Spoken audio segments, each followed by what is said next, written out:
नमस्कार, welcome back to Nikita's next CAD series. आज आपण चॅम्फर कमांडचा यूज बघणार आहोत. चॅम्फर कमांडचा यूज आपण स्केचमध्येही बघितला होता. इथेही मी तुम्हाला एक्सट्रूड झालेल्या ब्लॉकवर चॅम्फर कमांड कसा द्यायचा ते दाखवणार आहे. सो स्केचमध्ये मी एक रेक्टँगल काढून घेतला, त्याला 500 mm डिस्टन्सवर एक्सट्रूड केला आहे.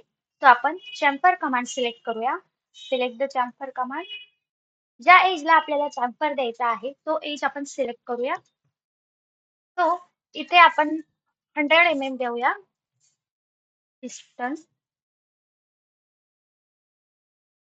तो इथे असिमेट्रिक आणि सिमेट्रिक म्हणजे तुम्हाला माहिती आहे दोन्ही साईडच्या एजला इथे आणि इथे दोघं साईडला सिमेट्रिक पोर्शन चॅम्फर होईल.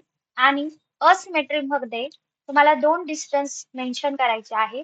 म्हणजे सपोज डिस्टन्स 1 मध्ये मी 100 mm टाकला आहे, डिस्टन्स 2 मध्ये आपण 50 mm टाकूया.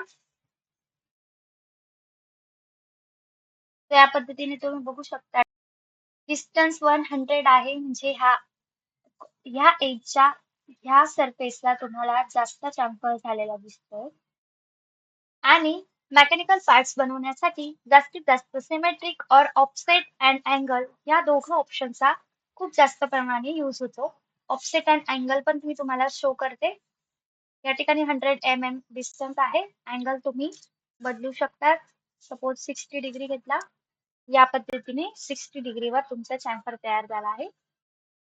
आणि आता सिमेट्रिक बघूया.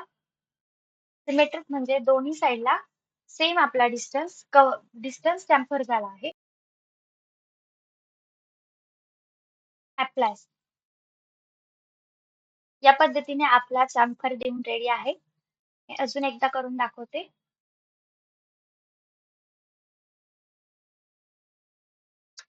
या पद्धतीने तुम्ही बघू शकता आपण दोन एजेसला चॅम्फर दिलेला आहे.